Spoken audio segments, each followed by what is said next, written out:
पद है। भजन बिन चोला है बेकाम, मल और मूत्र भरो नर सब तन, निष्फल है ये चाम। ये मल मूत्र का भांड केवल भगवान नाम संकीर्तन से ही इसकी सार्थकता है। मलमूत्र का बर्तन ही तो है ये शरीर, और क्या है? केवल भगवान नाम से इसकी सफलता है। तो संपूर्ण कपिल देवहूति संवाद का सार नाम संकीर्तन, और केवल देवहूति कपिल संवाद की बात नहीं है। भागवत जी के सब संवाद, सब उपाख्यान, सब प्रकरण केवल भगवान नाम से ही भरे हैं, और कुछ नहीं है। आगे चतुर्थ स्कंध में श्री मैत्रेय जी महाराज विदुर जी का संवाद चल रहा है। मैत्रेय जी ने विदुर जी को सती चरित्र का श्रवण कराया है। आगे ध्रुव चरित्र भी कहा है। ध्रुव जी का चरित्र जो है कथांश से सभी लोग परिचित हैं। 5 वर्ष के बालक ध्रुव जी और 6 महीने के बहुत अल्पकालिक भजन से ध्रुव जी को भगवत प्राप्ति हुई है। जिस समय विमाता से अपमानित हुए हैं ध्रुव जी, तो मैया सुनीति ने श्री ध्रुव जी महाराज को भगवत शरणागति रूप परम धर्म का उपदेश किया है। वहां एक बड़ा सुंदर श्लोक आता है, तमेव वत्साश्रय भृत्य वत्सलम मुमुक्षुभिर्मृग्य पदाब्ज पद्धतिम अनन्य भावे निज धर्म भाविते मनस्य वस्थाप्य भजस्व पुरुषम। 5 साल के बालक ध्रुव जी, विमाता ने, सौतेली मैया ने फटकार के निकाल दिया, अरे इस राज्य का उत्तराधिकारी तो मेरे गर्भ से उत्पन्न पुत्र उत्तम है, तू कहाँ से हो गया? तेरी माँ का राज्य में दासियों के जैसा सम्मान भी नहीं है। जा, इतनी इच्छा है तो जंगल में भजन कर और भगवान से मांगना मेरे गर्भ से तुझे जन्म मिले। ध्रुव जी दौड़े दौड़े आए हैं और सुनीति मैया ने वहाँ ध्रुव जी महाराज को भगवत शरणागति के लिए प्रेरित किया है। ध्रुव, विमाता ने कहाँ कुछ गलत कहा है? वास्तव में भगवान की शरणागति ही तो लेने योग्य है। कैसे भगवान? तमेव वत्साश्रय भृत्य वत्सलम, जो भृत्य वत्सल हैं, भृत्य वत्सल यानी भक्त वत्सल हैं। ध्रुव जी महाराज के मन में विचार हुआ कि क्या हम जैसे दीनहीन ठुकराए लोग ही शरणागत होते हैं क्या? नरसिंह जी भी शरण में गए जब भाभी दुर्ता ने कुत्ते की तरह दुत्कार के बाहर कर दिया था, तब शरणागति का स्मरण हुआ। जब विभीषण जी को रावण ने लाते ही लात का प्रहार किया, तब राम जी की शरणागति का स्मरण हुआ। बाली से पराजित होने के बाद अनाथ की तरह सुग्रीव जी हैं, राम जी के शरणागत हुए हैं। तो क्या ऐसे दीनहीन लोग, संसार से ठुकराए लोग ही शरणागत होते हैं क्या? तो सुनीति मैया कह रही, नहीं नहीं ध्रुव, मुमुक्षु भिर्मृग्य पदाब्ज पद्धतिम, बड़े बड़े संसार से छूटने की इच्छा रखने वाले सभी महापुरुष उनके चरणों को ढूंढने का प्रयास करते हैं। तो प्रयास करते इसका मतलब क्या?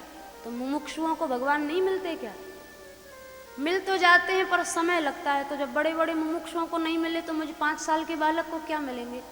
सुनीति मैया ने कहा, नहीं नहीं ध्रुव, भृत्य वत्सल, भगवान मोक्ष चाहने वालों को मिलें या ना मिलें, पर भृत्य वत्सल भक्त वत्सल है ना, भक्ति करने वालों को तो मिलते ही मिलते हैं। वे मुमुक्षुओं को भले ही ना मिले पर तुझे मिल जाएंगे। कैसे मिलेंगे? अनन्य भावे निज धर्म भाविते मनस्य वस्थाप्य भजस्व पुरुषम, हृदय में श्री हरि को धारण करके अनन्य भाव से उनका आश्रय लेकर के और सब घर द्वार छोड़ के उनकी शरण में तू चला जा। वस्तुतः हम लोग संसार के शरणागत हैं, भगवान के शरणागत नहीं है, संसार की शरण पकड़ते हैं। जबकि प्रहलाद जी की घोषणा है, बालस्य नेह शरणम पितरौ नृसिंह नारतस्य चागन मुदनवती मज्जतो नौः। न डूबते हुए को कोई नौका शरण है, न बालक के लिए माँ बाप शरण है, न रोगी के लिए कोई डॉक्टर या कोई औषधि शरण है। शरण तो केवल भगवान है। हम लोग संसार में शरण ढूंढते हैं, नए नए संबंध बनाते हैं। हाँ, ये विपत्ति में काम आएंगे, ये समय पर साथ देंगे, ये बचा लेंगे, ये सहयोग कर देंगे। संसार में शरणदाता कोई है ही नहीं। बड़ा सुंदर पद है सूरदास जी का, तुम तजी और कौन पे जाऊं, ऐसो को दाता है समरथ जाके दिए अघाऊं। तुम तजी और कौन पे जाऊं, भगवान को छोड़कर अन्य किसी की शरण लेना मूर्खता है, बहुत बड़ी मूर्खता। मलुकदास जी महाराज ने भी कहा है, दीन बंधु दीनानाथ मेरी ओर हेरिए, भाई नाही बंधु नाही कुटुंब परिवार नाही, ऐसा कोई मित्र नाही जाके ढूंढ जाइए, सोने की सलैया नाही रूपे को रुपैया नाही, कौड़ी पैसा गांठ नाही जासों कछु लीजिए, खेती नहीं बाड़ी नहीं बने जो व्यापार नहीं, और ऐसा कोई साहू नहीं जासों कछु लीजिए, जासों कछु मांगिए। कहत मलूकदास छोड़ दे पराई आस, राम धनी पाए के काके ढिंग जाइए। भगवत शरणागति को छोड़कर अन्यत्र शरण लेना वास्तव में बहुत बड़ी मूर्खता है, मूढ़ता है। सुनीति मैया, एक बहुत सुंदर गोस्वामी तुलसीदास जी का पद है, सुनीति मैया सिखा रही हैं ध्रुव जी को, यह कयो सुत वेद चहूं, बेटा ध्रुव चारों वेदों में एक ही बात कही है, क्या? श्री रघुनाथ चरण चिंतन तज नाहिन ठौर कहूं। श्री रघुनाथ जी के, राम जी के चरणों का सहारा लिए बिना संसार में जीव के लिए कहीं कोई शरण का स्थान नहीं है। जाके चरण विरंच से ही सिद्धि पाई शंकर हो, शुक सनकादि मुक्त विचरत तेउ भजन करत अजहु। जिनके चरणों का भजन करके शुक सनकादिक सिद्ध हो गए और आज तक उनके चरणों के आश्रय को लिए हुए भजन कर रहे हैं। यद्यपि परम चपल श्री संतत थिर न रहत कबहू, हरिपद पंकज पाय अचल भई कर्म वचन मनहु। लक्ष्मी जी बड़ी चंचला हैं, एक जगह नहीं लक्ष्मी ठहरती है, पर जब से लक्ष्मी जी ने भी ठाकुर जी के चरणों का आश्रय लिया तो लक्ष्मी जी भी स्थिर हो गई हैं। अब चरणों की सेवा छोड़ के कहीं जाना नहीं चाहती हैं। सुरुचि कहो सोई सत्य तात अति परुष वचन जबहूं। तेरी मैया सुरुचि ने जो कहा है वो सुनने में कड़वा जरूर है, पर सत्य तो वही है। अरे सत्य कड़वा हो तो क्या है, सत्य तो सत्य ही है। उसने भगवत शरणागति तुझे सिखाई है और भगवत शरणागति ही सत्य है। तुलसीदास रघुनाथ विमुख नहीं मिटे विपत्ति कबहूं। तुलसीदास जी कह रहे हैं जो भगवान से ही बहिर्मुख हो गया उसे संसार में कहीं सुख नहीं मिल सकता। चाहे रोज संबंध बनाओ, रोज नए नए शरण ढूंढो, कभी विपत्ति नहीं दूर होगी। तो श्री ध्रुव जी महाराज ने सुनीति मैया की बात का अक्षरशः पालन करते हुए भगवत शरणागति रूप मार्ग का आश्रय लिया। देखो उसी मार्ग को पकड़ना चाहिए जिसमें चार चीजें हों। सबका आश्रय नहीं लेना चाहिए। किसका आश्रय लें, किस मार्ग को पकड़ें?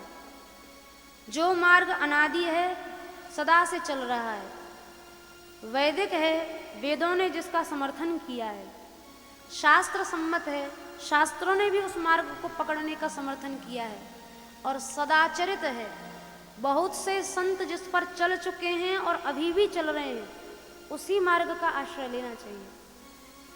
और शरणागति का मार्ग अनादि है, वैदिक है, शास्त्र सम्मत है और सदाचरित भी है।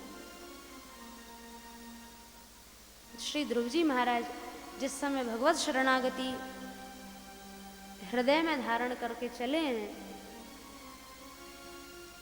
मार्ग में देवर्षि नारद जी महाराज की कृपा प्राप्त हुई है। अब वे स्वयं तो नहीं जानते कहाँ जा रहे हैं, कैसे साधन करेंगे, भजन कैसे होगा, क्या भजन का अनुष्ठान है, कुछ नहीं जानते, बस चल पड़े हैं। तब मार्ग में स्वयं देवर्षि नारद जी महाराज जी ने आकर कृपा की है और नारद जी ने द्वादशाक्षर मंत्र ओम नमो भगवते वासुदेवाय यह मंत्र बताया और सीधे यमुना जी के किनारे भजन की आज्ञा दी। अब यमुना जी तो दिल्ली में भी हैं, आगरा में भी हैं, यमुना जी के किनारे कहाँ जाएं? तो श्री नारद जी महाराज कहे हैं, ध्रुव पुण्यम मधुवनम यत्र सानिध्यम नित्यदा हरे। मधुवन में चले जाओ। मधुवन में कहाँ? जहाँ भगवान का नित्य सानिध्य है। मथुरा के एकदम निकट ही है मधुवन, ध्रुव जी की तपोभूमि। तो मधुवन ही क्यों भेजा? कहीं और भी भेज सकते थे, ब्रजभूमि में भेजा। उसका कारण है कि धाम में जो भजन किया जाता है वह भजन कई गुणित अधिक होकर जीव को लाभ प्रदान करता है। धाम में किए हुए भजन की अलग ही महिमा होती है। अब यूँ तो भजन चाहे जहाँ कर लो, घर में कर लो, लेकिन भगवत धाम में जो भजन किया जाता है उसकी महिमा विशेष होती है। स्वयं श्री निम्बारकाचार्य भगवान ने 3 महिमा कही हैं ब्रजभूमि की। धाम में भी तीर्थ तो बहुत है दुनिया भर में, नैमिषारण्य चले जाओ, रामेश्वर चले जाओ, प्रयागराज चले जाओ, लेकिन ब्रजभूमि की महिमा ही सब धामों में सर्वोत्कृष्ट है। श्री निम्बारकाचार्य भगवान ने कहा है, भगवत प्रियत्वम, शीघ्रम भगवत प्रापकत्वम और सर्व तीर्थेभ्य उत्कृष्टत्वम। 3 विशेषताएं हैं ब्रजभूमि की। एक तो भगवत प्रियत्वम, वो भूमि भगवान की सर्वाधिक प्रिय भूमि है, सबसे अधिक प्रिय भूमि है ब्रजभूमि। दूसरी चीज शीघ्रम भगवत प्रापकत्वम, ब्रज में जो जाकर भजन किया जाएगा वो अतिशीघ्र भगवत प्राप्ति करा देगा। इसलिए तो बड़े बड़े ऋषि महर्षियों ने ब्रजभूमि में आकर भजन किया। हमारे ब्रज में गांव है माणव गांव, मार्कंडेय जी की भजन भूमि है। कामेर गांव में सुखदेव जी ने, व्यास जी ने भजन किया है। अश्वत्थामा ने पिसाये में जाकर भजन किया है। स्वयं श्री दुर्वासा जी ने भजन किया है रमण रेती में जाकर। लक्ष्मी जी भजन कर रही हैं बेलवन में। ब्रह्मा जी, शंकर जी आज तक ब्रह्माचल, नंदीश्वर पर्वत, बरसाना, नंदगांव में बने हुए हैं। क्योंकि शीघ्रम भगवत प्रापकत्वम, वो भूमि ऐसी है कि अतिशीघ्र भगवान की प्राप्ति करा देगी। और सर्व तीर्थेभ्य उत्कृष्टत्वम, जितने भी दुनिया भर के तीर्थ हैं सब तीर्थों में सबसे उत्कृष्ट है ब्रजभूमि।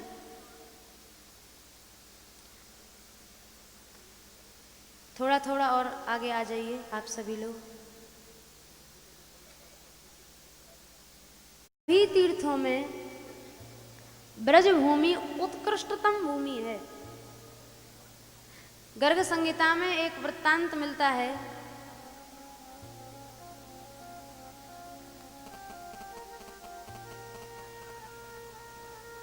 शांति पूर्वक, शोरगुल न करें। एक बार श्री ठाकुर जी ने, सभी तीर्थों ने प्रयागराज को तीर्थों का राजा बनाया। अब जितने दुनिया भर के तीर्थ थे सब के सब तीर्थ प्रयाग को बधाई देने गए। आप तीर्थराज बन गए, तीर्थों के राजा हो गए, आपको बहुत बहुत बधाई है। पर तीर्थराज प्रयाग सोच रहे हैं कि सबने आके बधाई दे दी, पर अभी तक ब्रज नहीं आया, ब्रज ने कोई बधाई नहीं दी। तो प्रयाग ने जाके भगवान से शिकायत की, प्रभु आपकी कृपा से तीर्थों का राजा होने का अभिषेक भी हो गया, सब तीर्थों ने आकर अपनी प्रसन्नता भी जताई, लेकिन ब्रज नहीं आया। क्या ब्रज को हमारे तीर्थों के राजा बनने से कोई तकलीफ है? तब भगवान ने प्रयागराज को कहा, प्रयागराज हमने आपको तीर्थों का राजा बनाया है, घर का राजा नहीं बनाया। और ब्रज हमारी निज भूमि है, नित्य निकेतन है, हमारा निज गृह है। तो आप ब्रज से यह आशा न करें कि ब्रज भी आपको आकर बधाई दे, क्योंकि सर्व तीर्थेभ्य उत्कृष्टत्वम, संसार के सब तीर्थ तीर्थ होंगे पर ब्रज तीर्थ नहीं, ब्रज तो भगवान का घर है। अहो मधुपुरी रम्या वैकुंठाच गरीयसी, वैकुंठ से भी अधिक महिमा है ब्रज भूमि की, वैकुंठ से भी अधिक। फिर तीर्थराज बेचारे क्या करेंगे? तो यमुना जी यद्यपि चहुओर हैं, दिल्ली में भी यमुना प्रवाहित है, आगरा में भी यमुना जी हैं, प्रयागराज में जाकर भी मिलती हैं, लेकिन पुण्यम मधुवनम यत्र, नारद जी कह रहे हैं ध्रुव जी मधुवन में चले जाइए और कहीं मत जाना, वहाँ तुम्हारी उपासना बहुत जल्दी सिद्ध हो जाएगी। अब ध्रुव जी वहाँ गए हैं, त्रैकालिक स्नान किया है और सतत द्वादशाक्षर मंत्र के जाप में लग गए। अब ये भी एक समझने योग्य बात है कि ध्रुव जी कृष्णावतार के बहुत पहले हुए हैं, बहुत पहले। अभी तो कृष्णावतार हुआ भी नहीं और नारद जी ने पहले ही उनको ओम नमो भगवते वासुदेवाय, वासुदेव भगवान श्री कृष्ण को प्रणाम है, मंत्र दे दिया। तो अभी तो वसुदेव जी के यहाँ जन्म भी नहीं हुआ और वासुदेव मंत्र पहले ही नारद जी ने बता दिया। इससे ये स्पष्ट होता है कि भगवान का जो नाम है ना, वह नित्य सनातन है। तभी तो गोसाई जी ने कहा है, सत हरि भजन जगत सब सपना। परम सत्य, परम नित्य, परम सनातन वस्तु है भगवान नाम, श्री ठाकुर जी का नाम। कृष्णावतार के बहुत पहले ही वासुदेव मंत्र ध्रुव जी को नारद जी ने दे दिया, बहुत पहले। और बस उसी वासुदेव द्वादशाक्षर मंत्र का अहर्निश ध्रुव जी महाराज जाप करने लगे हैं। 6 महीने में तो संपूर्ण त्रिलोकी डगमगा गई। देवताओं ने भगवान से प्रार्थना की, आप ध्रुव जी को तप से मुक्त करें। और वहाँ भगवान सहस्र शीर्षापि ततो गरुत्मता मधोर वनम वृत्ति दिदृक्षयागतः। जिन भगवान के सहस्र शीर्षा, हजारों सिर हैं, हजारों आंख हैं, हजारों कान हैं, हजारों मुंह हैं, चाहे जहाँ बैठकर चाहे जहाँ की वस्तु को देख लें, लेकिन वो भगवान भी ध्रुव जी को दर्शन देने नहीं, ध्रुव जी का निकट से दर्शन करने के लिए आए हैं, पास से दर्शन करने आए हैं, दिदृक्षा देखने की इच्छा से आए हैं। और जब वहाँ श्री ध्रुव जी महाराज के पास श्री ठाकुर जी पहुँचे हैं, ध्रुव जी नेत्र बंद किए हैं, ध्यानस्थ हैं। थोड़ी देर में श्री भगवान ने ध्रुव जी के हृदयाकाश में जो मनोहर छवि थी उसको खींच लिया। हृदयाकाश शून्य हुआ, ध्रुव जी छटपटाए, जैसे ही नेत्र खोले तो भगवान का साक्षात्कार हो गया। अब ध्रुव जी 5 साल के बालक ही तो हैं, कोई वेद शास्त्र का ज्ञान तो है नहीं। अब ध्रुव जी महाराज जैसी आंख खोले हैं तो मन ही मन सोच रहे हैं, बही स्थितम तदवस्थम ददर्श, अरे इसी को तो मैं भीतर देख रहा था और यही बाहर आ गया। बड़े प्रसन्न हुए। अब कभी वाम चरण में लोटपोट हो जाएं, कभी दक्षिण चरण में अपना माथा रगड़ें, फिर चुम्बन निवासी ने कभी कभी चरणों को चूम लेते हैं ठाकुर जी के। जैसे एक बालक, मैया जब बालक को लाड़ लड़ाए तो कोई वेद मंत्रों से लाड़ थोड़ी लड़ाया जाता है। तो मैया कभी पेट चूमेगी, कभी छाती चूमेगी, कभी मस्तक चूमेगी, हाथ चूमेगी, चरण चूमेगी। ध्रुव जी महाराज भी दृग्भ्याम प्रपश्यन प्रपिबन वारभक, ऐसे श्री ठाकुर जी को देख रहे हैं मानो नेत्रों से पी जाएंगे भगवान को, ऐसे देख रहे हैं।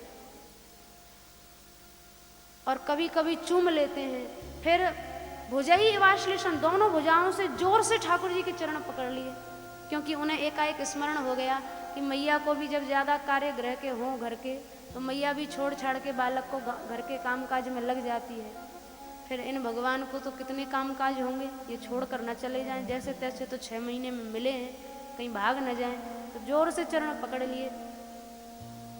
तब तक श्री ध्रुव जी महाराज के मन में इच्छा हुई, अब कुछ भगवान की स्तुति भी तो की जाए, पर वेद शास्त्र का ज्ञान नहीं, किसका आश्रय लेके स्तुति करें। श्री ठाकुर जी ने कृतांजलिम ब्रह्ममय ने कंबुना, अपना वेदमय शंख का स्पर्श कपोल से करा दिया। अब वहाँ फिर पढ़ने लिखने की क्या जरूरत, दिव्य ज्ञान ध्रुव जी महाराज को हो गया। और फिर जो स्तुति ध्रुव जी ने की है, संपूर्ण स्तुति बहुत दिव्य स्तुति है, पर स्तुति का एक श्लोक बहुत विलक्षण है। ध्रुव जी महाराज, अब तक जो ध्रुव जी ठाकुर जी के चरणों को जोर से पकड़े थे, अब चरणों को एकाएक छोड़ दिया और हाथ जोड़ के खड़े हो गए और हाथ जोड़कर बोले, प्रभु अब तक तो मैं डर रहा था कि कहीं आप चले ना जाएं, चले ना जाएं, और अब मुझे ज्ञान हो गया है। क्या ज्ञान हो गया है? बोले आपको जाना हो तो भले ही अभी चले जाओ। अरे ये कैसा उल्टा ज्ञान तुम्हें हो गया ध्रुव जी। तो ध्रुव जी कह रहे हैं, भगवान उल्टा ज्ञान नहीं हुआ है, वास्तविक ज्ञान तो अभी हुआ है। हम आपसे एक याचना करते हैं, भक्तिम मुहु प्रभहताम त्वयि में प्रसंगो भूयाद अनंत महताम अमलाशयानाम। ऐसे अमलाशय विशुद्ध चित्त वाले महापुरुष, जिनके चित्त में प्रवहताम भक्ति प्रवाहित होती रहती है, लगातार बहती रहती है भक्ति की धारा, कभी रुकती नहीं है, ऐसे महात्माओं में, ऐसे भक्तों में मेरा प्रसंग माने मेरी दृढ़ासक्ति हो जाए, चारों ओर से मेरा मन चिपक जाए उनसे। उनसे मन चिपकने से तुम्हें क्या लाभ होगा?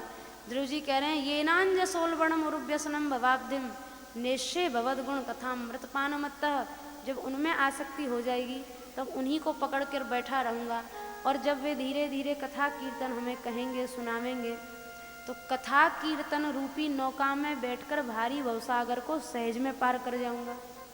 ये नांज सोलवणम, जिस भवसागर में बड़ी बड़ी भयंकर लहरें आ रही हैं, काम की लहर ने पछाड़ा, क्रोध ने गिराया, लोभ ने गिराया, मद ने गिराया, मोह ने गिराया, भवसागर में बड़ी बड़ी लहरें हैं, लेकिन इस भारी भवसागर को भी मैं कथामृत पानमत्त, कथा रूपी कीर्तन रूपी अमृत को पीकर जब उन्मत्त हो जाऊंगा, पागल हो जाऊंगा, तो पागल आदमी को होश नहीं रहता कहाँ जा रहा है कहाँ चल रहा है, तो मुझे भी बेहोशी में ही भवसागर पार हो जाएगा, यानी पता भी नहीं चलेगा और भवसागर पार हो जाएगा।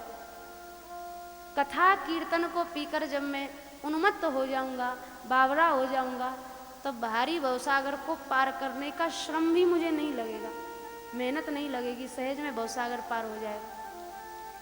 कथा कीर्तन भवसागर से पार होने के लिए बिना प्रयास का साधन है, बिना मेहनत का, इसमें कोई मेहनत नहीं है। इसीलिए तो मीराबाई जी कह रही हैं, राम नाम का झांझ चला श्याम, राम नाम का झांझ चला श्याम, राम नाम का झांझ चला श्याम, राम नाम का झांझ चला श्याम। मैं भव सागर तर जास्या राणा जी, मैं भव सागर तर जास्या राणा जी, मैं भव सागर तर जास्या राणा जी, मैं भव सागर तर जास्या राणा जी, मैं तो गोविंद का गुण गास्या राणा जी, मैं तो गोविंद का गुण गास्या राणा जी।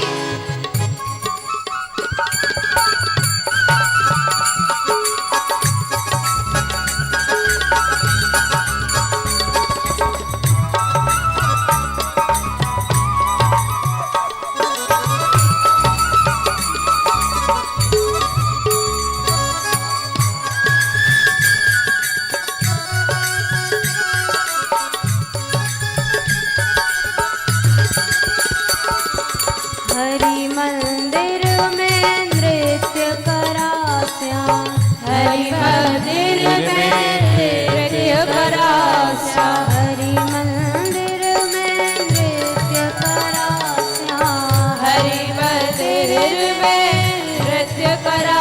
मैं भूगरिया झमकास्या राणा जी, मैं तो भूगरिया झमकास्या राणा जी, मैं तो गोविंद का गुण गास्या राणा जी, मैं तो गोविंद का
निश्चय भवद गुण कथामृत पानमत्तः। कथा कीर्तन वह नौका है जिसमें बैठकर ये भवसागर पार होना सहज हो जाएगा, अत्यंत सहज।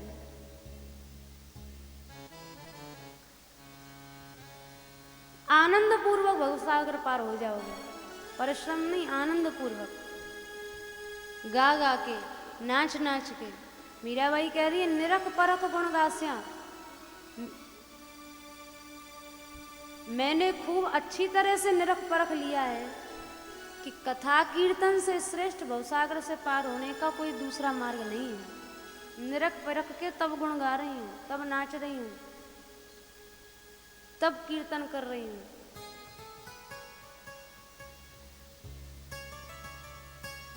मन गणंत बातें नहीं है भाई, ये सब महापुरुषों की अनुभूतियां हैं, अनुभूत उनके जीवन के अनुभव हैं जिन्होंने उन्होंने अपनी वाणी में लिखा है।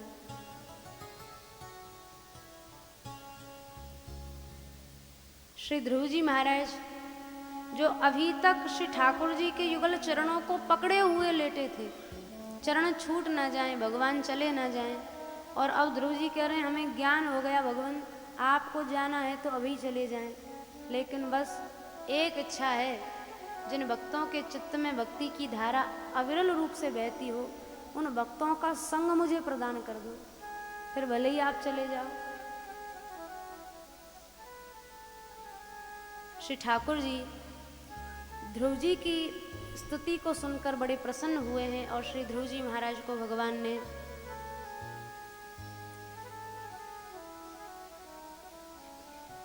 ध्रुव पद प्रदान किया है। कल्पांत में भी जो कभी नष्ट नहीं होता है, ज्योतिष चक्र जिसके चारों ओर घूमते रहते हैं, वह ध्रुव पद श्री ध्रुव जी महाराज को भगवान ने कहा 36,000 वर्ष तक राज्य करने के बाद तुम उस ध्रुव पद के अधिकारी हो जाओगे। भगवत प्राप्ति के बाद भी भगवान तो कहकर अंतरित हो गए, पर ध्रुव जी को बड़ा कष्ट मन में हुआ कि देखो भगवान मिल भी जाएं तो कामनाएं ऐसी हैं कि भगवान मिल भी जाएंगे तो मिलने के बाद भी भगवान से दूर करा देंगे। अगर कामना राज्य की वासना मेरे चित्त में न होती तो ये 36,000 का दंड, 36,000 वर्ष का दंड क्यों भोगना पड़ता? फिर सीधे भगवत प्राप्ति अभी नहीं हो जाती। भगवान मिल भी गए लेकिन हमारी कामनाएं, जिन्हें हम बहुत छोटी छोटी कामनाएं समझते हैं, ये छोटी छोटी कामनाएं भगवत प्राप्ति में